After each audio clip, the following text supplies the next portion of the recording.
Hey YouTube, what's up? Jim here, Team Aquatics. Just wanted to give everybody a quick tour of my basement with the lights on, so you're going to get a reflection, but I'd rather just show you guys what we're looking at for my basement since it was finished and how the aquarium actually fits in. So it's big. I'm back about as far as I can go to try to fit the whole thing in.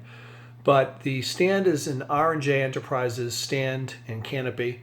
It's the economy version of the stand, which in my local fish store where I go, it's a small place, but he actually recommended it over the more expensive ones, and you know, it's a solid wood stand, which is something that was important to me. But it's beautiful. So I don't know if I've given everyone a rundown, but right now what I'm running for filtration on this is a 265 gallon aquarium. It is 7 feet long, 2 feet front to back, and I think, if I'm not mistaken, 31 or 32 inches tall.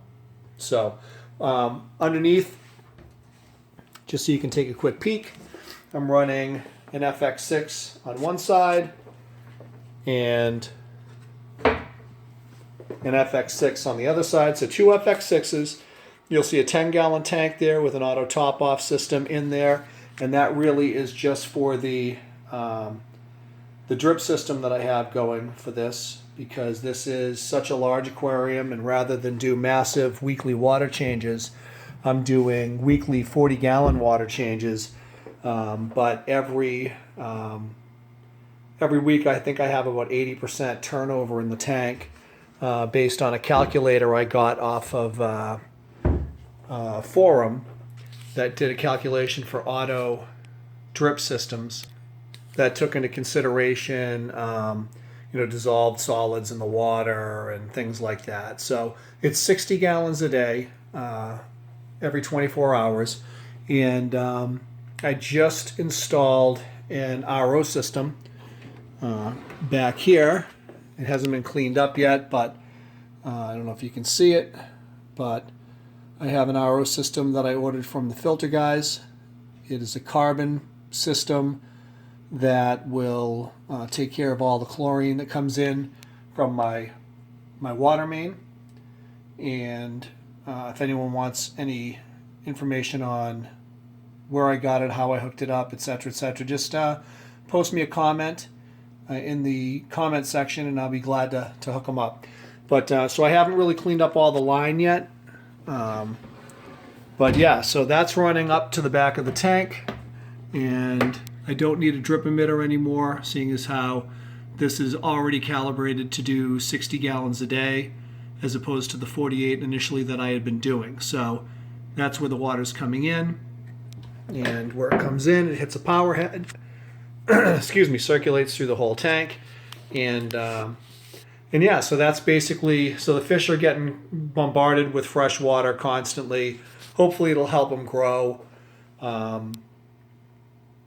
They look happy to me. I've just got the regular lighting on them right now.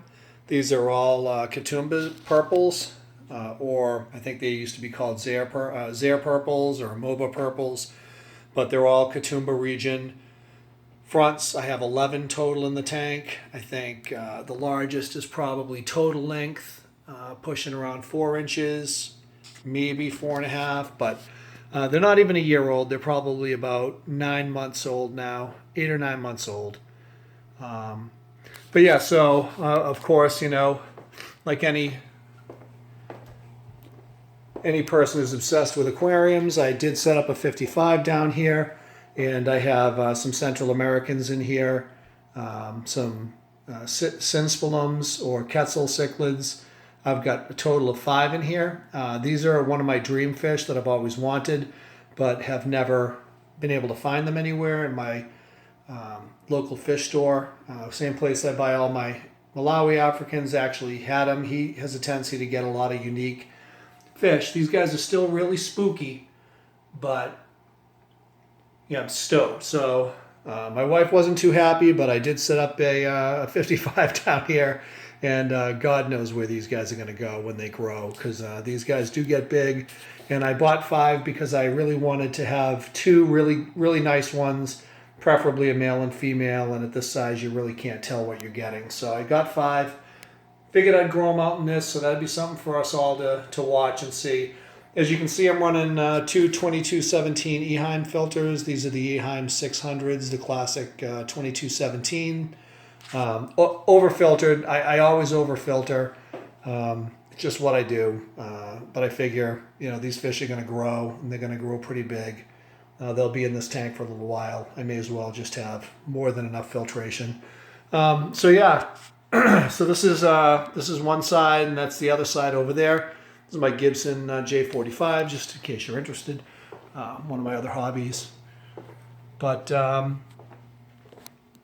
yeah, I'm stoked. I'm stoked to show everybody what I got going on, and it's a pretty clean look. It definitely fills up the room, but it's a pretty clean look in terms of the drip system I have in here and everything else. So I will be posting up more updates soon, and hopefully some updates on the Malawi tank upstairs. But until then, stay safe, and I'll see you soon.